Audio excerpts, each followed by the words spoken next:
Making sound with strings. There are many instruments that make sound using strings. All the strings instruments shown here can be plugged. This means that a pick or a finger is used to pull the string and then let it go.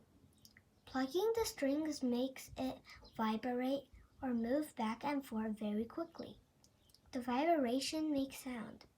Some string instruments, like violin and double bass, can also be played with a bow. A bow is pulled across the strings, making them vibrate.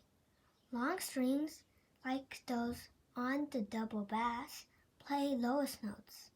The violin has short strings, so it plays high notes. Harp can play low and high notes because it has both long and short strings. String instruments can make many different kinds of sound.